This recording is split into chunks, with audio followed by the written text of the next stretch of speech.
Hi everyone, welcome to digital G के classes. तो class 8 की हिस्ट्री कर रहे हैं, चैप्टर 5। कल हमने 4 किया था एंड 12 बजे मैं आपको पॉलिटी कराई रही हूँ क्लास 7 की। उसमें भी 5 चैप्टर हो चुके हैं, बाकी के 3 दिन में ख़त्म हो जाएंगे, ठीक है।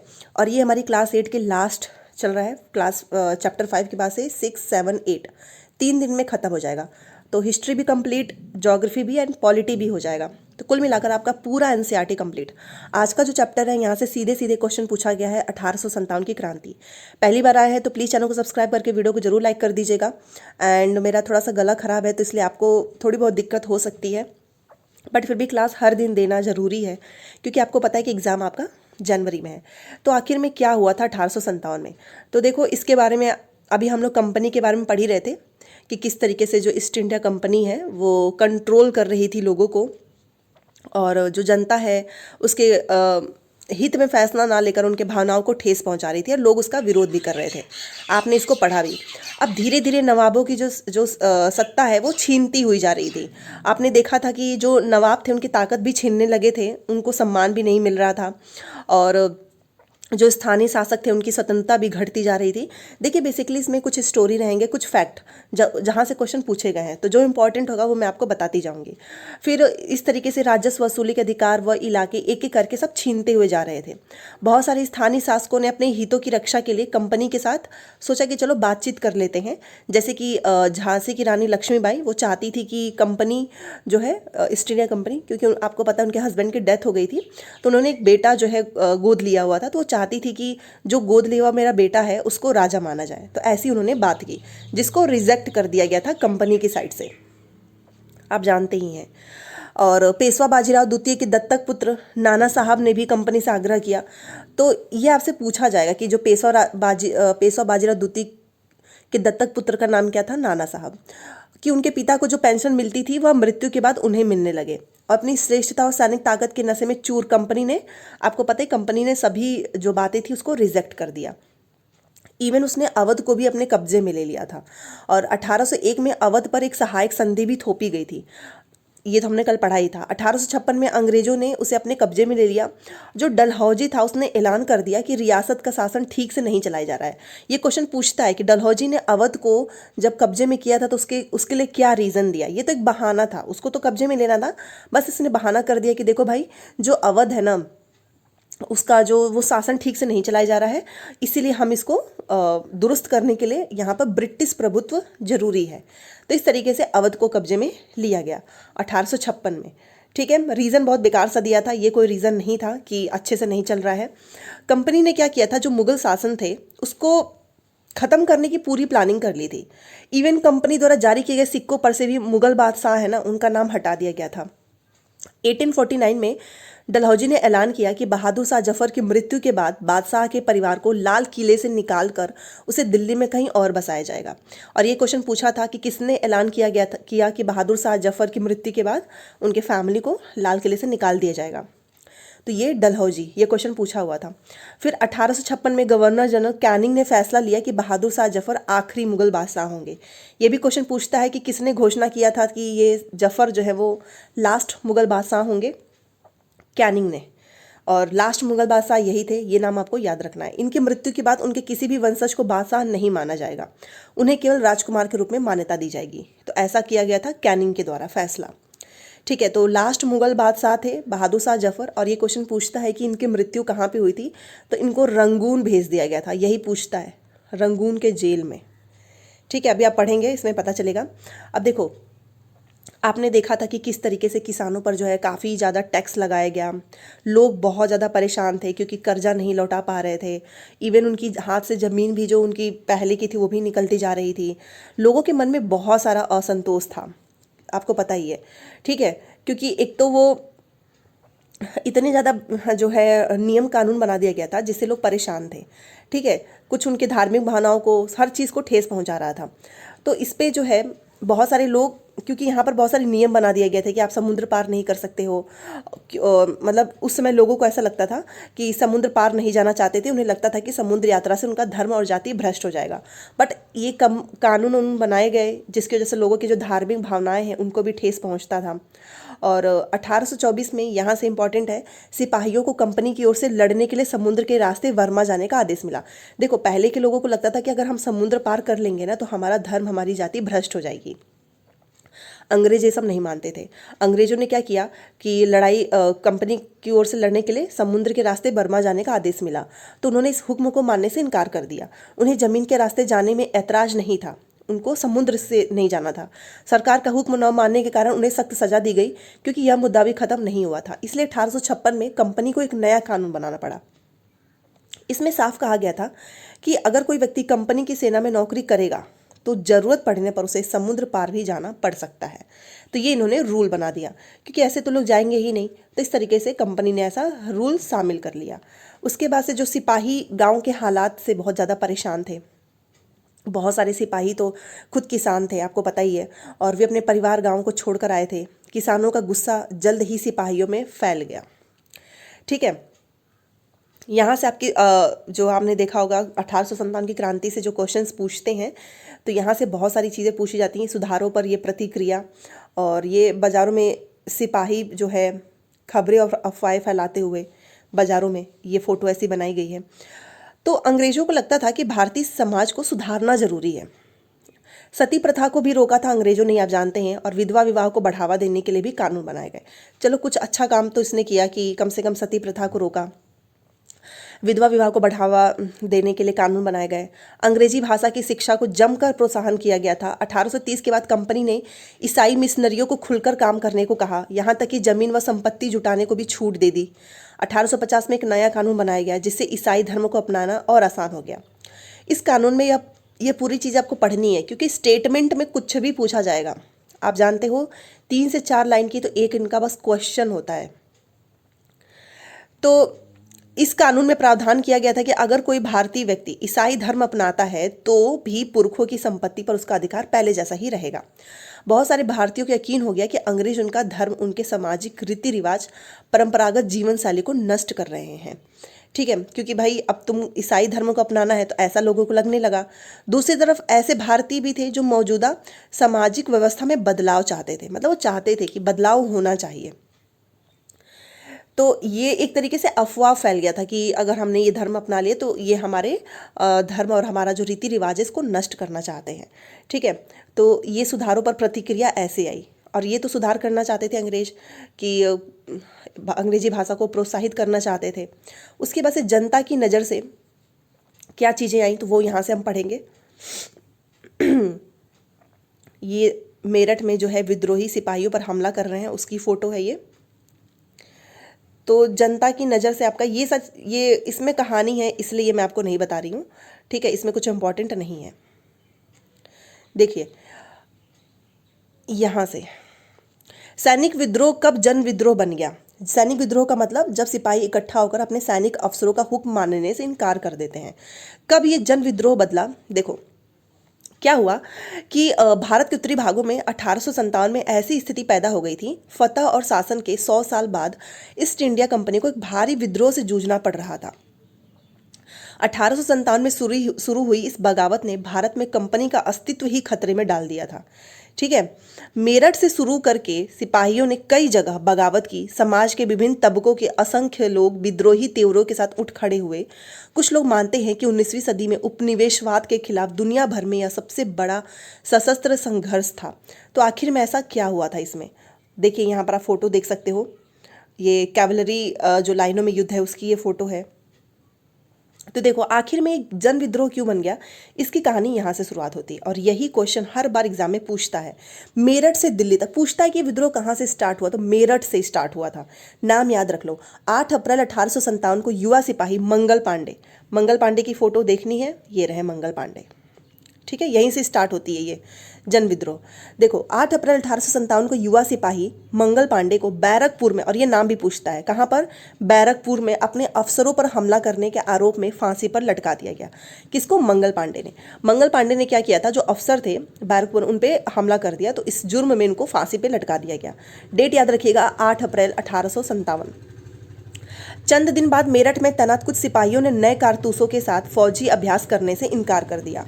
क्यों, क्योंकि सिपाहियों को लगता था कि उन कारतूसों पर गाय और सूअर की चर्बी का लेप चढ़ाया गया था। और यही क्वेश्चन पूछता है कि आखिर में सिपाहियों ने नए कारतूसों को यूज करने से इनकार क्यों किया। तो उसका रीज़न है क्योंकि इस पे उनको लगता था कि इस पे गाय और सूअर की चर्बी का लेप है। ठीक है, अब जो उनके धर्म के खिलाफ है, हिंदू मुस्लिम दोनों थे। 85 सिपाहियों को नौकरी से निकाल दिया गया। तो ये दोनों लाइन मोस्ट इंपॉर्टेंट है और ये भी हर बार पूछा गया है। ठीक है, अब इनको निकाल दिया गया। उन्हें अपने अफसरों का हुक्म न मानने के आरोप में 10-10 साल की सजा दी गई। और 9 मई 1857 की बात है। 8 को तो इनको फांसी दी गई थी, बट 9 को 10-10 साल की सजा दे दिया गया था सिपाहियों को। कितने सिपाही को निकाला गया था? 85। रीज़न क्या था? इन्होंने बोला कि हम भाई कारतूस का यूज नहीं करेंगे, इस पे गाय और सुअर की चर्बी का लेप चढ़ा हुआ है। मेरठ में तैनात दूसरे भारतीय सिपाहियों की प्रतिक्रिया बहुत ज़बरदस्त रही। अब 10 मई को सिपाहियों ने मेरठ की जेल पर धावा बोलकर वहां बंद सिपाहियों को आज़ाद करा लिया। उन्होंने अंग्रेज अफसरों पर हमला करके उन्हें मार गिराया। उन्होंने बंदूक और हथियार कब्जे में ले लिया और अंग्रेजों की इमारतों व संपत्तियों को हवाले कर दिया गया। तो यहाँ पर लोगों की एक जीत दिखाई दी कि अच्छा, लोगों ने अंग्रेजों के ऊपर जो है हमला बोला है। उन्होंने फिरंगी मतलब विदेशियों के खिलाफ युद्ध का ऐलान कर दिया। सिपाही पूरे देश में अंग्रेज के शासन को खत्म करने पर आमादा थे कि अब तो भैया हम अंग्रेजों को यहाँ से हटा के रहेंगे। लेकिन सवाल यह था कि अंग्रेजों के जाने के बाद देश का शासन कौन चलाएगा। सिपाहियों ने इसका भी जवाब ढूंढ लिया था। मान लो अंग्रेज चले जाएंगे तो भाई कौन चलाएगा देश।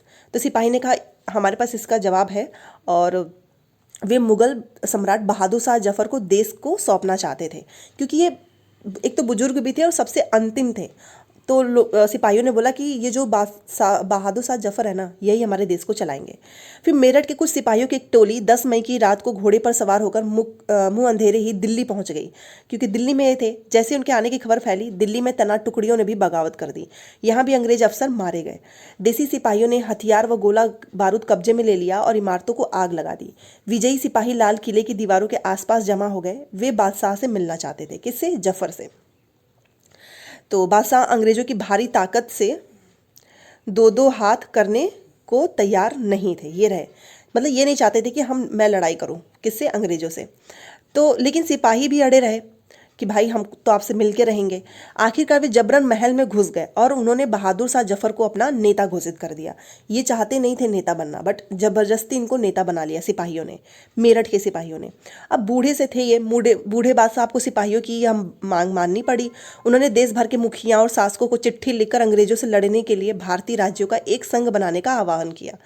ठीक है, बहादुर शाह जफर के इस एकमात्र कदम के गहरे परिणाम सामने आए, क्योंकि इसे एक यूनिटी दिखाई देने लगी। अंग्रेजों से पहले देश के एक बहुत बड़े हिस्से पर मुगल साम्राज्य का ही शासन था। ज़्यादातर छोटे शासक रजवाड़े मुगल बादशाह के नाम पर ही अपने इलाकों का शासन चलाते थे।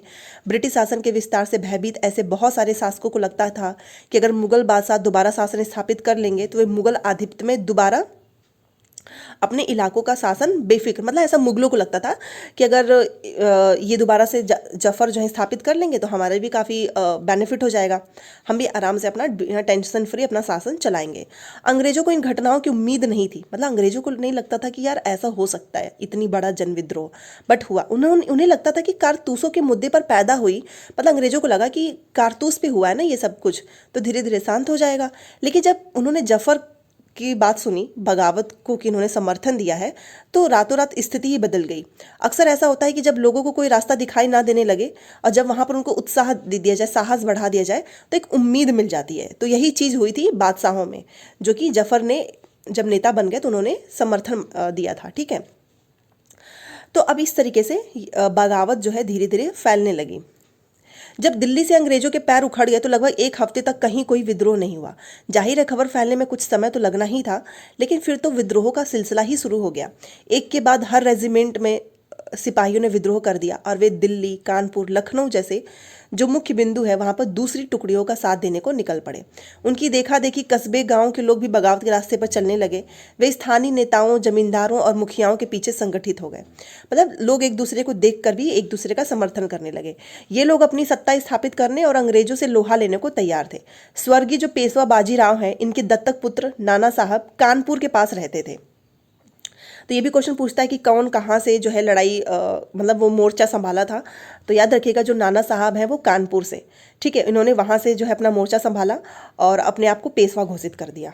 ठीक है, फिर बहादुर शाह जफर के तहत इन्होंने ही किया कि वो बहादुर शाह जफर के तहत गवर्नर हैं और लखनऊ की गद्दी से हटा दिए गए। नवाब जो वाजिद अली शाह के जो बेटे हैं बिरजिस कद्र को नया नवाब घोषित कर दिया गया। पहले तो उनको हटा दिया गया था लखनऊ की गद्दी से, बट फिर से बिरजिस कद्र को नया नवाब घोषित कर दिया गया। बिरजिस कद्र ने भी बहादुर शाह जफर को अपना बादशाह मान लिया। इनकी माँ थी बेगम हजरत महल, जिन्होंने लखनऊ का मोर्चा संभाला हुआ था। इन्होंने अंग्रेजों के खिलाफ विद्रोह को बढ़ावा देने में भी बढ़ चढ़कर हिस्सा लिया। झांसी में रानी लक्ष्मीबाई भी विद्रोही सिपाहियों के साथ जा मिली और उन्होंने नाना साहब के सेनापति तात्या टोपे के साथ मिलकर अंग्रेजों को भारी चुनौती दी। क्वेश्चन पूछता है कि नाना साहब के सेनापति कौन थे, तो वो थे तात्या टोपे। मध्य प्रदेश के मांडला क्षेत्र में राजगढ़ की रानी अवंतीबाई लोधी ने भी 4000 सैनिकों की फौज तैयार की और अंग्रेजों के खिलाफ लड़ाई लड़ने का नेतृत्व किया। तो इस तरीके से आप देख सकते हो अलग अलग राज्य से। तो ये जो नाम है ना, जो मैंने हाईलाइट किया हुआ है, वो आपको याद होना चाहिए। ठीक है, अब इतने लोग इकट्ठा हो गए तो अंग्रेजों की संख्या बहुत कम हो गई। ठीक है, और बहुत जगह उनकी बहुत ही अच्छी खासी हार हो गई अंग्रेजों की। अब लोगों का विद्रोह में कूद पड़ना, एक गहरा आत्मविश्वास में कॉन्फिडेंस आ गया था। खासतौर से अवध के इलाकों में चौतरफा बगावत की स्थिति, जो 6 अगस्त 1857 को लेफ्टिनेंट कर्नल टाइलर ने अपने कमांडर इन चीफ को टेलीग्राम भेजा, जिसमें उसने अंग्रेजों के भय को व्यक्त किया था कि हमारे लोग विरोधियों की संख्या और लगातार लड़ाई से थक गए हैं, एक एक गाँव हमारे खिलाफ है, जमींदार भी हमारे खिलाफ खड़े हो रहे हैं। तो इसने एक पत्र में ये सारी चीज़ें लिखी।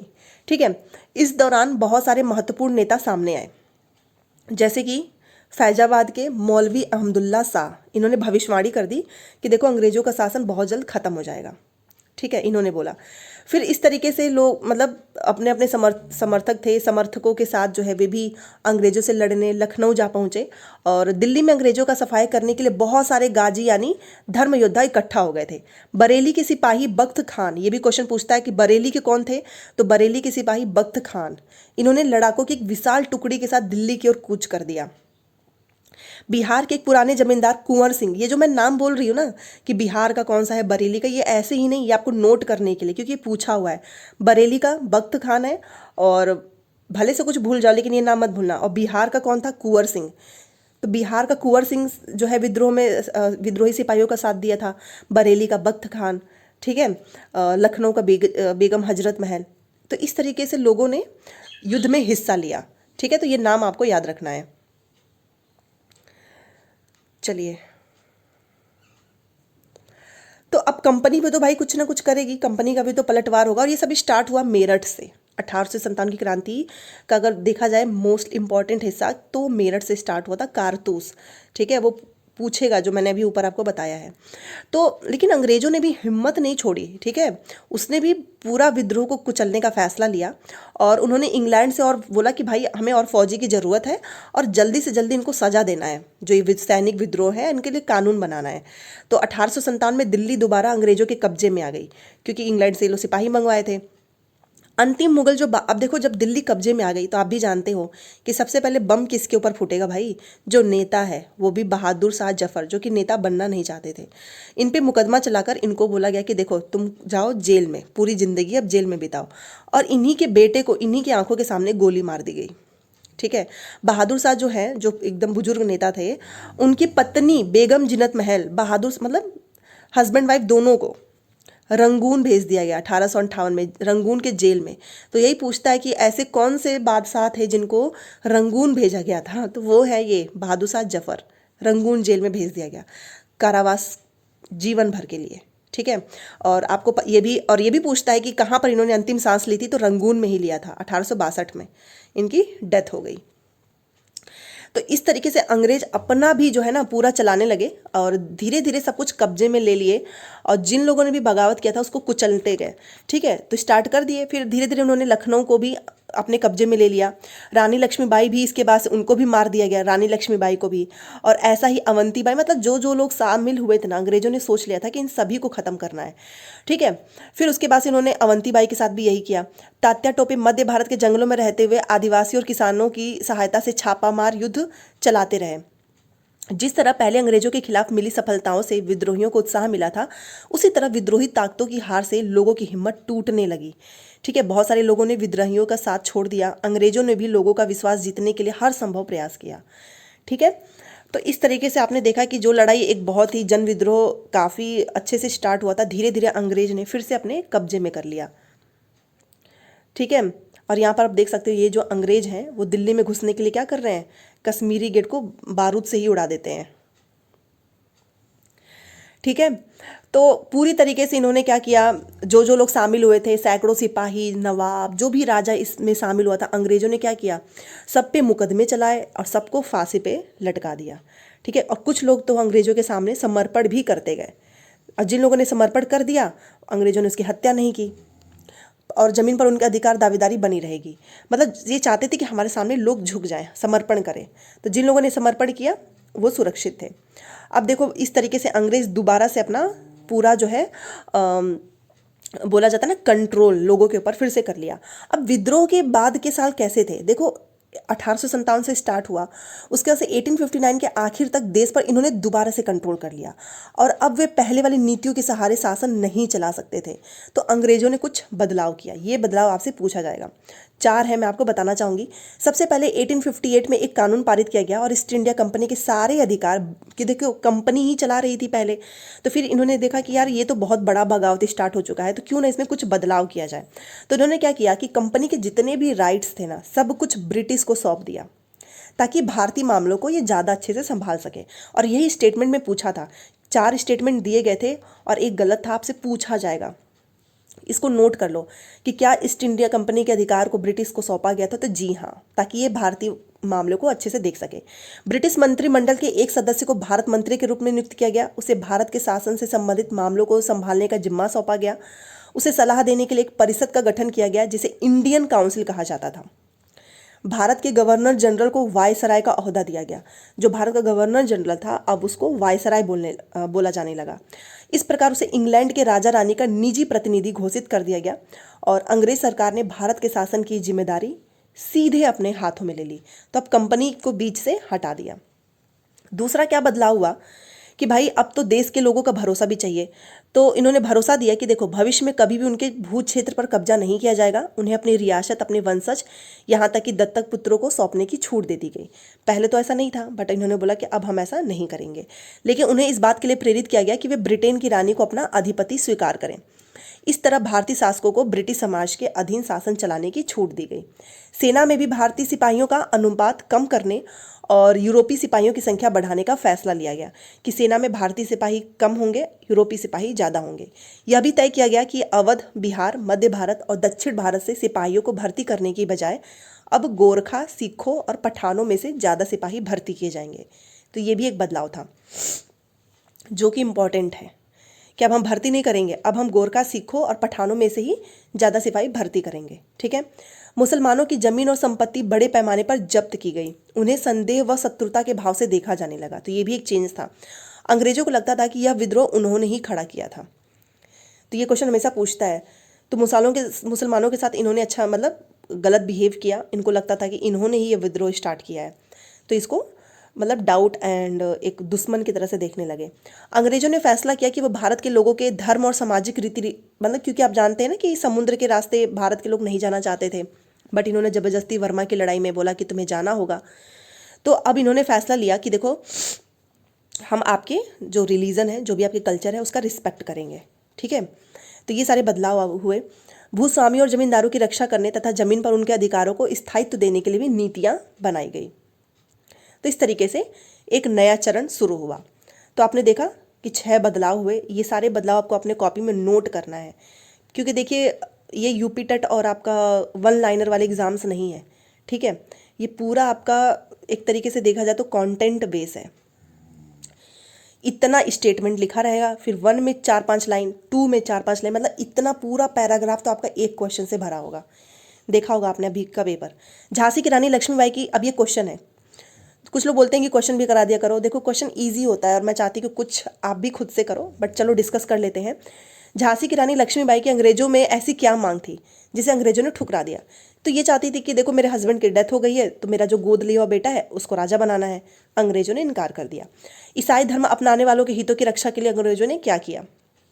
अभी हमने पढ़ा कि इनके तो सपोर्ट में थे, बट लोगों को लगता था कि यार ये तो हमारे धर्म और हमारे कल्चर का वो गलत हो रहा है, हमारे लोगों को लगने लगा। ठीक है। सिपाहियों को नए कारतूसों पर क्यों एतराज़ था? क्योंकि इस पे गाय और किसका था, गाय और आई थिंक हाँ सुअर की जो चमड़ी का लेप लगा हुआ था, ठीक है, इसलिए एतराज़ था। अंतिम मुगल बादशाह ने अपनी आखिरी साल किस तरह बिताए? जेल में। वो भी कौन से? रंगून। कौन थे वो? मुगल जफर। जफर का नाम याद रखना बहुत इंपॉर्टेंट है। 1857 से पहले भारत में अपनी स्थिति को लेकर अंग्रेज शासकों को आत्मविश्वास के क्या कारण थे? बहुत सारे कारण थे। उन्हें लगता था कि भाई लोग तो हमारे एकदम कंट्रोल में हैं, बट जब वो क्रांति स्टार्ट हुई, जब लोगों ने जन विद्रोह किया, तब उनकी आंखें खुल गई एकदम से।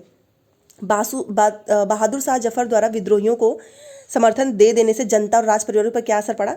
लोगों को एक कॉन्फिडेंस आ गया कि यार अब हम अपना शासन चला सकते हैं। बट हुआ लास्ट में उल्टा, जब इनको सीधे जेल भेज दिया गया।